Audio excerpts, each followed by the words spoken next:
Yes, it is Masters Week. Yes, it is the middle of November. Yes, that is strange, but 2020 has been anything but normal throughout these first 10 and a half months. He's Tyler Fulghum. I'm Joe Fortenbaugh. This is Bet, as consistent as it can be when it comes to Monday, Wednesday, and Thursday. On Facebook, on Twitter, and on YouTube. YouTube.com/ESPN Sports Betting. It feels, without even looking at you, that you have something you want to say. Sometimes when I am promoing or teasing the show, I say it's on Monday, Wednesday, and Friday. Not sometimes, all the time. All the time. And the reason being, as you know, out there, it's Monday, Wednesday, Thursday, but Thursday is my Friday of my work week. So it's just like I create this in my head that Thursday, whatever we're doing that bet, I'm just working for the weekend, baby. I just cruise right into the weekend. Show of hands out there for how many people actually care about that. I know I do. I know I do. All right, we got a lot to get to today. We got Masters picks. We have Monday Night Football. We have Maction, baby. Lots of games on Tuesday and Wednesday. We're going to pick, I believe, 6 of them between the two of us by the end of the show. But we begin with what we always begin with on Monday. We begin with, forget the grammar, it's reaction or no action. Week 9 edition. Grave digger. All right, number 1, the Seattle Seahawks have dropped 2 of their last 3 games, and Russell Wilson in Buffalo yesterday committing 4 turnovers in a 44-34 loss to the Bills. Tom Brady himself threw 3 interceptions against the New Orleans Saints on Sunday Night Football. Question, has the MVP race opened back up? And if so, where are you heading? Oh, I'm reacting. You're reacting to this? Significantly. Did we see what Patrick Mahomes did in yet another victory? Although against a game, Matt Rule and Carolina Panthers, 33-31, Mahomes again over 3 Bills, 4 touchdowns. I believe his TD to interception ratio this year, 25-1. That is correct. I just fact-checked. That is pretty good. So Mahomes, to me, is actually the favorite right now. So if I were to throw some cashish down at this very moment, I think both Mahomes and Rodgers, better values, better buys than the favorite right now, Russell Wilson. My concern about Wilson this entire season has been, if he's not perfect, that defense isn't going to bail him out. The defense in Green Bay, more capable. The defense in Kansas City, certainly more capable if they play their B game or their C game of bailing out Mahomes and or Rodgers and still allowing the Packers or Chiefs to win games. But we see Rodgers and Mahomes still playing their A game. We've had a B- game maybe mixed in there too from Russell Wilson, so this bad boy is wide open again. I actually think you should be betting right now one of the other 2 behind him at better value. Better pricing. I will say no action. I will stick with Russell Wilson, all to the points that my fine colleague just laid out for you. Seattle is what? 5-2 right now, 6-2. It doesn't matter. They have 2 losses. In those 2 losses, they scored 34 points and 34 points. That's good enough to get the job done 8 out of every 10 times. But not in Seattle because the defense is atrocious. Again, Russell Wilson or nothing. He's the only thing that team has. Aaron Rodgers right now is number 1 in QB rating. Patrick Mahomes has been fantastic. 25 TDs, 1 interception. I think after you get paid $500 million, people are less inclined to want to give you hardware or anything in life. I'm still riding with Russell Wilson, but it has certainly tightened up. Reaction, no action, number 2. Week number 9, grave digger. Sunday, be there. With Tampa and Seattle both losing this weekend, the race for the number 1 seed in the NFC is wide open. Last week we talked about how great the Bucs were. Now all of a sudden they get blown out on Sunday Night Football.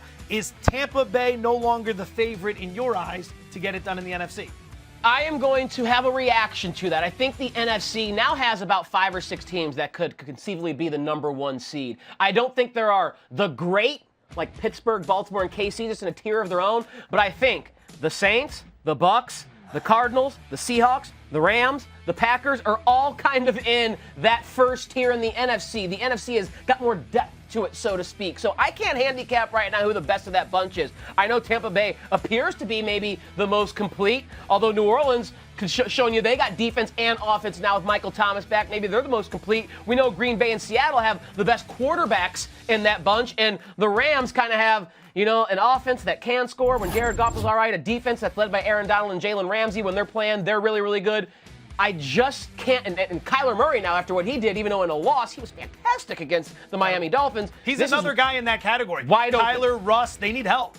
Wide open NFC. So my reaction is, yes, no longer is Tampa Bay the prohibitive favorite. If they were for you, it's now I have 5 or 6, and I don't have a favorite. Just any one of these teams, whichever one gets hot, baby, over the last half of the season, going to be the 1 seed. Get hot. That's the Joe Tessitore hashtag. He came on here and he told us, get hot, and then he ended the segment. It was fantastic.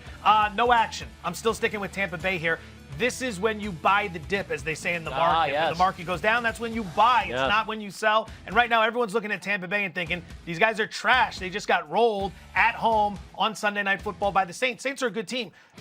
Tampa Bay was coming off a short week here, all right? That'll happen to teams every now and again. You saw the Steelers falter in Dallas, did you not? That doesn't mean they're a poor team. This is professional football. It's not college football. Number 2, wait until Chris Godwin's fully healthy. Wait until Antonio Brown gets up to speed. And then we'll be a week or two down the line saying, oh my God, no one's going to beat this Tampa team. They're unstoppable. Easy. Every now and again, it's okay to stay with something for more than 1 week. Number 3, and we'll start this one by saying this is for you. Great call, my friend. As 6-point underdogs, Tua Tagovailoa and the Miami Dolphins went into Arizona and not only hung with Kyler Murray and the Cardinals, who were coming off the bye, mind you. Yeah. They beat them 38-31. I was dead wrong on that pick. I loved Arizona. You liked Miami. Yeah. You were bang on about that. Right.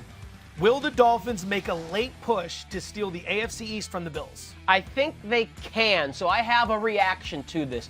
Again, after watching the Dolphins play my Rams the week prior, I came away wildly impressed. I hadn't seen much Dolphin football this year, but I came away wildly impressed with what Brian Flores has built down there, especially on the defensive side of the ball. And what do you know? They get a defensive touchdown to open things up against Kyler Murray and the Cardinals. Murray got his, don't get it twisted, but Tua Tagovailoa was the exact opposite of that game against the Rams, where in his first start he kind of looked lost, wasn't needed. He looked great, made some great plays down the stretch in the fourth quarter of that game to get his team in position to win. So you look at having someone like Tagovailoa, a dual threat. They didn't have their best running back in this game, Myles Gaskin, either, so if and when he comes back, that upgrades the offense. But they got pass catchers in Gesicki and Preston Williams and Devontae Parker, and their defense, I'm telling you, their defense needs to be mentioned as one of the best in the NFL, because even though they're subpar against the run, running the football doesn't matter in today's NFL. If you are great against the pass, you have a great defense no matter how bad you are against the run. And the Dolphins are dynamic against the pass because they can rush the passer,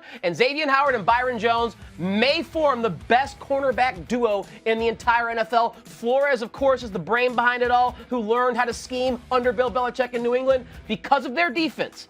Still have some reservations, want to see some more about Tagovailoa, but because of their defense, I think they are a legit contender, not just in the AFC East, but in the AFC at large. A few notes on this one. Number 1, that game yesterday ended 34-31. I had that one wrong. Number 2, and I bet it wrong too, so it's a par for the course in this situation. Number 2, DeAndre Hopkins was like a non-factor yesterday. That's Howard, You're talking that's about Jones. those corners. They did a fantastic job against DeAndre Hopkins. Number 3, Cliff Kingsbury. Put your guys in a position to win. Don't cost them the game. Kingsbury on 4th and 1, when Kyler Murray is running for his life on every down making plays, Kingsbury gives the ball to a running back who's averaging 2.7 yards per carry, and guess what happened? He didn't get the 4. He didn't make it, John. Yeah, it was a bit of a mistake. Kingsbury also didn't convert on a 3rd down and then called timeout to stop the clock, inexplicably helping the Dolphins get points at the end of the first half. Wake up, Cliff. This is the NFL, not Texas Tech. You have expectations with that contract. Now, I was as it pertains to the furious Dolphins, with Kingsbury. I wanted Miami to win as a Rams fan. Help me out, but I was furious with Cliff Kingsbury from just a tactical standpoint. Kyler Murray was averaging about 19 yards every time you put the ball in his hand, and you had to get 1 yard there, and he didn't trust his quarterback. Yeah. So you're taking the ball out of the hands of the best player on your team in the biggest spot in the game. Who wouldn't do that? No. Rich Kotak, guys like that. I'll throw this in there. I don't see the Dolphins catching the Bills. They're already a couple games back, number 1. Number 2, the Bills already beat them heads up. I think it's too much to overcome, but this Dolphins team has been fantastic. Speaking of the AFC East, yes, Weimer, you are in my ear. I believe the Bills went down to Miami and won that game. We can go ahead and fact check that. Let me know if I'm wrong again. It could be a rough Monday. I am back on the wagon, drinking like a champion. So, Monday Night Football, as we get to the AFC East, what a thriller this one should be. It's the Patriots of New England taking on the Jets of New York. Point spread, depending on where you look, the Jets could be catching anywhere from 9.5 to 10, which is insane considering the Patriots don't score any points on offense. Total sitting around 42.5. We've got props for this game. But we also have to consider talking about the side and the total. Right. Let's talk about the side. What would you do here? I can't and I won't bet my hard-earned money on the New York Jetropolitans 9.5 makes me really uncomfortable because the New England offense, if Cam Newton is not, running for 75 to 100 yards and bowling himself in for a couple touchdowns, I don't see how they get to more than 17 to 21 points in any game. They just don't have anyone who can catch passes from Cam Newton. And it's not like he's throwing the ball, like Joe Montana or Steve Young. So I'm concerned about the spread, although if I have to bet the spread, it's going to be the Patriots. I cannot and will not bet the Jets with Joe Flacco under center. So I'm more inclined to go to the number there, and I think this will be a low-scoring game. We know the Jets don't score. The Patriots don't score. At least the Patriots have Bill Belichick, who can make life miserable for Sam Darnold. Nope, he's going to be seeing ghosts on the sideline. Joe Flacco, whose skeleton is 35 years old. And he was elite at one point. Maybe for like there was a playoff run. Maybe, yeah, exactly. It was like 4 games in the playoffs, and hey, it banked him like 128 mil. Good for you. But if I have to bet, I'm going to probably stay away from the side, although I would encourage you, if you have to do it, bet the Patriots, not the Jets, and I would go under the number in this one. Think about it like this. We are asking a team that ranks 29th in the NFL in scoring. Remember, there's still only 32 teams. That's the Patriots. 29th in the NFL in scoring to go on the road on Monday Night Football when even the worst teams know the country's watching and they don't want to embarrass themselves, and cover virtually double digits in a game lined with a total of 42, so the bookmakers are going to tell you it's low scoring. And we're asking them to cover that. Okay. That's how bad the Jets are. Yes, and I think that's actually a reasonable ask because they're going from New England to New Jersey. I mean, that's a East bike ride. Rutherford. Okay, that's a bike ride to East Rutherford. That's not really traveling. The Jets are averaging less than 12 points per game, which is almost a touchdown worse than the second most inept offense in the NFL, the Giants. Okay? Their team differential right now, okay, on pace for being outscored over 16 games by 293 points. For context, remember those Cleveland Browns that went winless under Hugh Jackson, 0-16? Their point differential was minus 176. They're on pace to be minus 293. So again, like if you have to bet this game, you bet the Patriots. You don't bet the Jets. This is an historically wretched team. Whew. Would you do something with the total? I'm leaning to the under. Under. You're going with the under too? Absolutely. That can't be a problem. We're so convinced it's going to be an under game. 21 to 6. 50-30. 21 to 6 is a very likely, very probable outcome in this game tonight. Neither team has scored a touchdown in 3 games. I believe this season the good. Jets have only scored, they've scored 8 touchdowns all year. 8 touchdowns all year. It's November. Who scores a touchdown in this game? Cam Newton. The first touchdown. Cam Newton likely. If I want to find some value with the first touchdown, Damian Harris is probably going to get some run. It's a positive game script. He's the new Sony Michel for them. When he's in the game, they're running the football. He does not factor into the passing game, and I imagine they're going to be able to run the ball very effectively on the Jets like most teams do this year. So I think Cam and Damian Harris have a big game. But if I'm looking for some value, this is still in the running back by committee, the dreaded RBBC. It's like a 3-headed monster with Harris, Rex Burkhead, and James White. So what I'm hoping at plus 1,400 is they get down in the red zone and Josh McDaniels gets a little cute with his packages and puts James White in there as the red zone back. And Cam Newton, you know what Cam Newton can still do despite his shoulder maybe not being 100% or maybe not recovering from COVID or just not being accurate to football anymore? He can throw a little flat route to James White, who can then just skitter on into the end zone for a 5-yard touchdown. So plus 1,400, first TD, James White tonight. That's if a touchdown is in fact scored in this football game. I think the Patriots get at least 2. I don't think the Jets get any. I'm going to bet the Jets score none. It's 4-1. Oh, okay. Plus 410. That's my pick for tonight. I'm going to bet, and the New England defense, Stephon Gilmore is still banged up. He's questionable tonight. I don't have a whole lot of faith in the Patriot defense. I have no faith in Joe Flacco and the Jets. Maybe they get in there, but at plus 410, as you can see on the screen right now, I will go ahead and take a shot on the Jets not scoring. The Jets haven't scored more than 10 points in any of their last 4 games. 8 games this season, they've eclipsed that Mount Everest-like 10-point margin, that peak, 3 times in 8 games. You should be able to just fall butt cheeks backwards and 14 points every week in the NFL now. I have so little faith in the Jets and their offense, especially. I'm probably going to put a rather ridiculous amount on the Samuel L. Jackson 4-letter word YOLO. The Patriots defense or special teams scores the first touchdown at 22-1. I like that. Speaking of very little confidence, the parlay to paradise from last Thursday, it turns out, once again, we are not in paradise. Our 9-team parlay, let's take a look. Dag-nabbit, Lucas. Yeah, I'm proud. How are you feel right now? You know, it started good. It started real good. Started great. Oklahoma covered easily against those Jayhawks on Sattersbin. Then Buffalo won in the early block of games. Call. What? I mean, Houston, you let Jake Luton. Did you see that spin move? Yeah, the Luton on the goal at the end line. of the game. They almost won that bad boy. And then I thought it would be a low-scoring game because of the defense in Tua Tagovailoa. It was the opposite. I was wrong. It's a high-scoring game.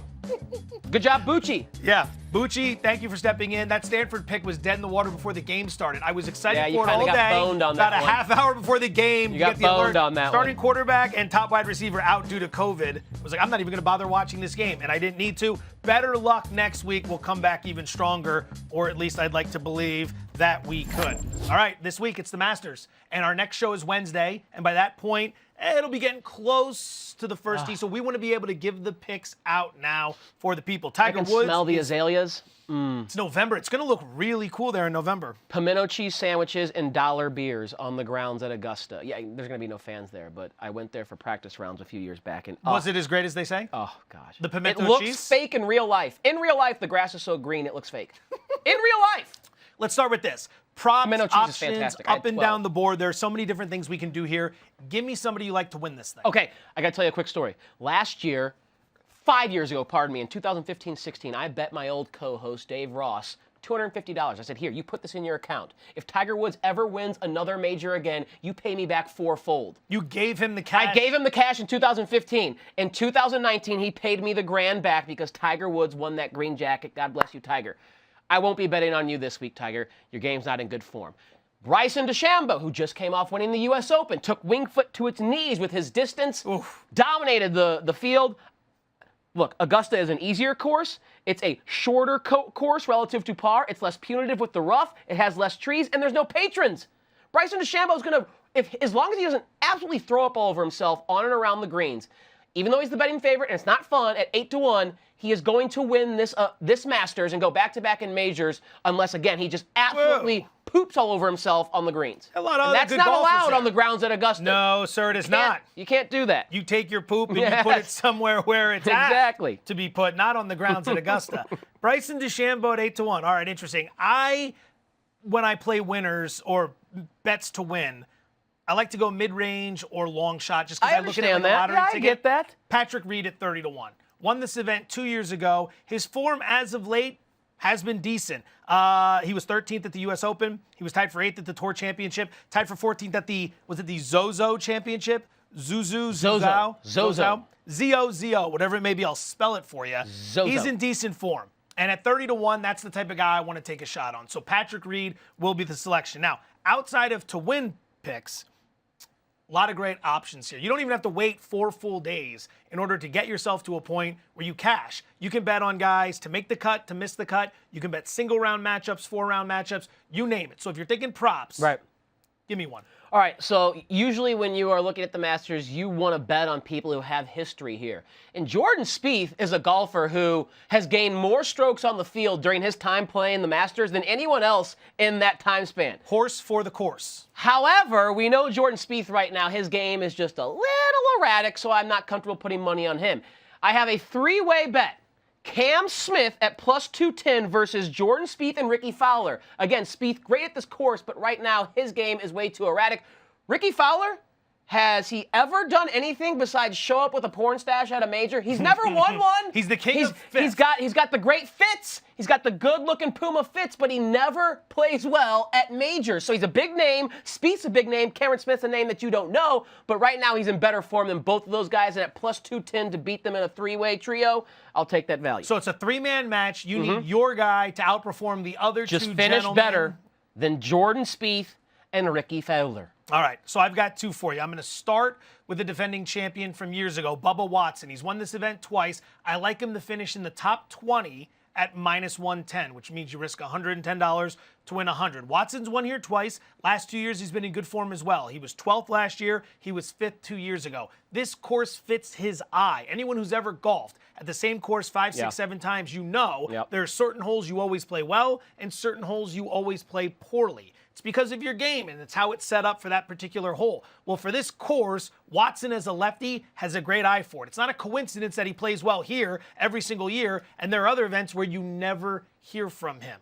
Bubba Watson has won it twice, and he's made it very clear he loves the idea of not playing in front of fans. Doesn't like the fans, not a people person, he's not, so to speak. Bubba Watson to finish in the top 20 at -110. I also like Justin Thomas to finish in the top 10 at +120. Thomas has gotten better every single time he's come to Augusta. Listen to this. From 39th to 22nd, the 22nd, to 17th, and then the 12th last year. His score has gotten better every single year. At Augusta, you have to be very good on your approach to the green.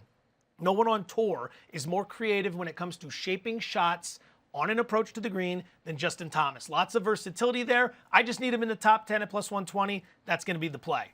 Justin Thomas. Speaking of Justin Thomas, Justin Thomas right now may be the most consistently great golfer week in and week out that we have in the entire world. And I love what you said about his scores at Augusta getting better each and every time. Why does that matter? Because experience matters at this golf course. You have to know where to place your tee shots, where to attack greens, what pins. Is when you gain that knowledge. That's why Tiger won last year. He wasn't the most talented. He just knew how to play the course better than everyone else. And now that Justin Thomas, maybe the most talented golfer in the world, is getting the experience to match with it, I love JT, who you correctly point out in the 2020 PGA Tour season was #1 on the tour in strokes gained on approach. That matters so much here at Augusta. You got to give yourself birdie putts. Keep it close to the hole on your approach. He was #1 on tour last year. I like him at 21 to be the round 1 leader. Speaking of the Masters, I don't think he's going to win, but I think he's going to be the round 1 leader of the round Thursday. 1 leader. Yeah. All 20 right. to 1. 20 to 1 for JT. Let's play some Masters trivia. Here's a situation where instead of pitting you and I against one another, take a look at that. I get the clubs, you get the flag. I should have the flag. You're the one who has the golf membership, playing 5 days a week. That's true. Whiteboard trivia. 7:50 tee time tomorrow, buddy. Our producers have come up with 5 questions. We will be working together to answer them. Question number 1 is... Drum roll, please.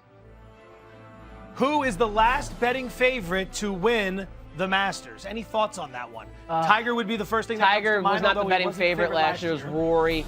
I'm going to go maybe with Jordan Spieth when he won it a few years back. How does that sound? The year before, he was leading and then completely crapped out, right? And then it was the next year he came back and got it. I would agree with you on Jordan Spieth. Is it I before E except after T? Spieth. Tiger in 2005. Yeah, you have to go all the way back to that. Wow. Okay, 0 for 1. No surprise there. Question number 2. See if we can figure this one out. The longest odds to win by a champion was 101 in 2011. Who was that? Danny Willett. Danny Willett. I like Danny Willett. Who? Is it Willett or Willett? Willett. Danny Willett. Danny. I don't feel... Willett. Willett. All right, fine. Whatever, Willett. Danny. The English always trying to trick you up. See, it was Charles Schwartzel. It was Charles Schwartzel. Schwartzel was 100 to 1 the year he won there. What was Willett when he won? 85 to 1. I don't know. I'm making this up right now. No one even had heard of the guy prior to when he won there. You got to be kidding me. You all know who was Charles the last Schwartzel golf was. major held in November, because that is unique about Augusta, which apparently it's unseasonably warm there right now, so it's going to play like it's April. That's Georgia. It should be at least a little warm. I agree. I don't know. Maybe an Open Championship or a PGA. I don't know. What happened in World War II? It was Open Championship. So that's the British Open. I'll just guess 1948. Did you want to guess? Yeah, guess the World War II time, somewhere around. When was this?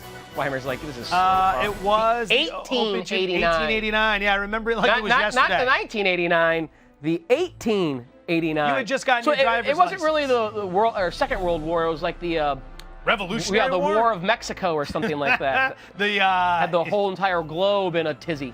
The last player to win his Masters debut was in 1979. Who was that? I will agree with anything you say right here.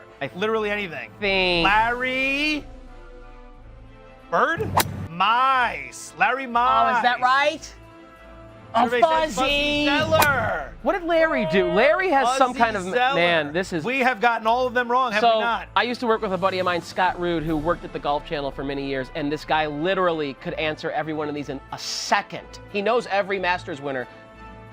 He could just repeat it. The It's first ridiculous. ever green jacket was awarded in 1949. Too. Why are all the questions from 1,000 years ago? Jeez. 1949. How about this? How about old Tom Morris? We're going with old Tom Morris, knowing full well it's wrong. To old Tom Sam Morris, actually, Snead? he won in 1889 when it was. Oh, Sam Snead. Look at that. Oh, look at that. That was just a stab at an old guy. Old Tom Morris. I still like to guess. All right, so we got literally all of them wrong. Oh, congratulations. We should be fine. Golf clap. Heading into this weekend. Golf clap. Oh my God. Maction. All right. Maction, ladies and Dive in. gentlemen. For those of you who might watch this show and have never heard of Maction, or you've heard of it, you wonder what it is. Maction is the MAC conference, or which is a bit redundant, but it's the only conference in college football that makes it a point to play on Tuesdays and Wednesdays throughout the course of the season. Gives the Now, they people don't what they play want. every game on Tuesday and Wednesday, but when they get to the middle part of the season, that's when you start getting college football on Tuesdays and Wednesdays. That's important because if we didn't have Maction this year, we wouldn't be getting games on Tuesdays and Thursdays. And we don't have the NBA, we don't have the NHL, we don't have Major League Baseball, which we wouldn't at this time anyway. So God bless you, Maction. Thank you, Maction. Hashtag Maction, we love you. Now, as a result, we are each going to make 4 picks for the 6 games that are going to take place over the next 2 days. Would you like to begin with some of your selections for How about Maction? Akron at Ohio? I'm going to go over 56 in this bad boy. Why? The over has hit in each of the last 4 conference games that Ohio has played, and the over, this is a great stat here. The over is 7-1 in the last 8 games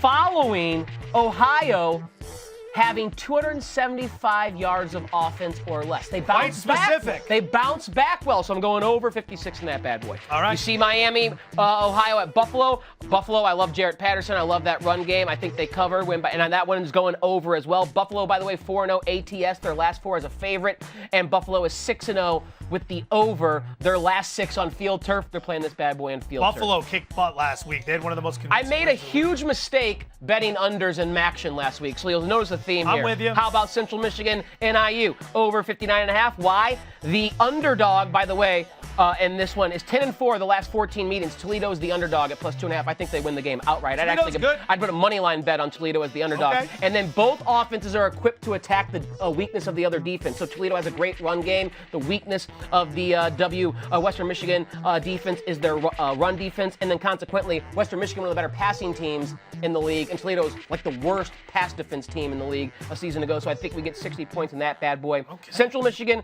NIU. I like the over as well in this bad boy, okay? 8 of the last 10 games involving CMU have gone over. 7 of the last 8 games involving NIU have gone over. I'm just going to follow that trend, baby. I'm just going to ride it. And You got overs in all 4 games. We want overs everywhere. There is going to be a freak blizzard that shows up tomorrow morning that is going to blow you out of the water. Game number 1 on Joe's Mac Stack, Akron, Ohio. I'm laying the big number with Ohio. Rule number 1 of Maction: you always bet against Akron, no matter the scenario. Okay. Akron write that went down. 0-12 last year. They've already gone 0-1 this season. Last year, they lost by an average of 26 points per game. 38-3 they lost in week 1, I believe. 58-13. Oh, 58-13. 58-13 in week 1 against Western Michigan last week. Ohio off a 30-27 loss to Central Michigan. This is a get-right spot for Ohio. Game number 2, as you'll notice, the over in Miami of Ohio and Buffalo. Buffalo's got good defense. But rule number 2 of Maction, as you so handsomely pointed out a moment ago, don't bet unders, which we failed to heed that advice last week. Buffalo just hung 49 on Northern Illinois. Miami was in a 69-point shootout with Ball State last week. I like points there. EMU and Ball State. Oh, Ball State. Had you last week. Had a chance to get it done. Line's moving to Ball State. I'm going to follow the steam here. 17 starters are back from last year, including the quarterback, top running back option, top wide receiving option. They're now 0-6 in MAC games dating back to last year in games decided by 1 score. Ball State just consistently can't get it done. I believe they get it done here. And Kent State, Bowling Green, this is like rule number 3 of Maction. Bowling Green is awful. They might be worse than Akron. Bowling Green's 9 losses last year came by an average of 40 points per game. Pardon me? Kent beat them by 42 last week. Kent State over Bowling, excuse me. That was a different team that beat Bowling Green last week. Doesn't matter. It may have been Buffalo. Kent State is the pick. So there you go. Look at us. You slid a bonus one in there. It's like we got 9 action picks. Yeah, there was a lot of action happening there, but I will never, ever, and especially in college football, I think it's just a rule in general, don't bet unders in college football, but especially not in the They're literally showcasing this on Tuesday and Wednesday to entertain us. They like the score. Quickly, final question. Yeah. Does Tiger Woods miss the cut? No, he makes the cut. He makes the cut? There you go. He makes the cut. I would bet him not top 5, top 10, but top 20. Again, experience matters here. Thank you for watching. We will be back Wednesday and Thursday as well. This is Bet. He's Tyler Fulghum. I'm Joe Fortenbaugh. Good night.